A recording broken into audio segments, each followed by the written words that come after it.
Ganito ang pinapakan ng mga binhi. Ayan, binhi ng broccoli. Ito naman, binhi ng mustasa dinoble.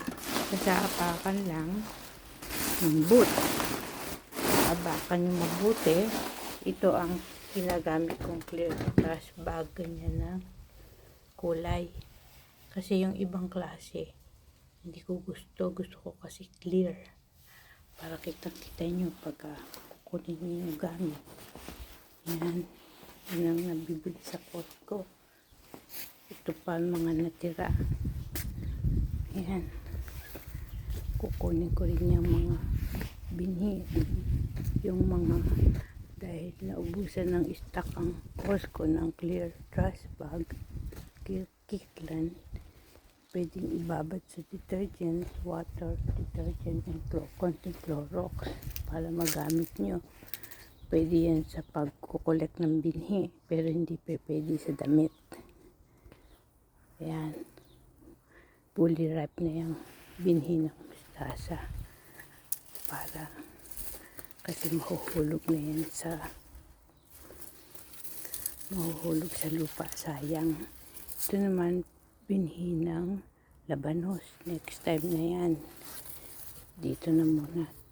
Bago masayang ito labanos din.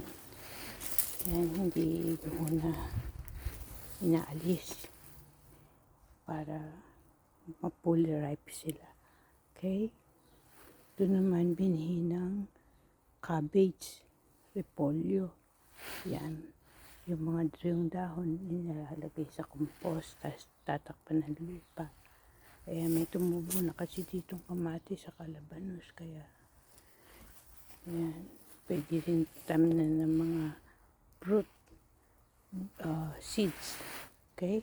Be sure to subscribe to watch my old and upcoming videos. Ito naman, nagsisimula na siyang dumami uli mga prutas. Sinabitan ko ng holographic scare ribbon to stop birds from eating the ripe fruits. Ito naman, apricot. Malapit na siyang anihin. Sa sobrang sikat ng araw, ito naman, puto ng broccoli. Ayan. Ito, apricot. Saka nectarine. Nectarine yun. Apricot to. Yan. Nakain na ata ng ibon yung isa. Hinog lang. Yan. Ito naman, ubas. Marami na rin bunga. Nilagyan din ng ribbon na. Habang kahit hindi pa hinog. Para hindi langawin. Kasi paborito ng langaw ang pero nagsabit na rin ako ng fly paper.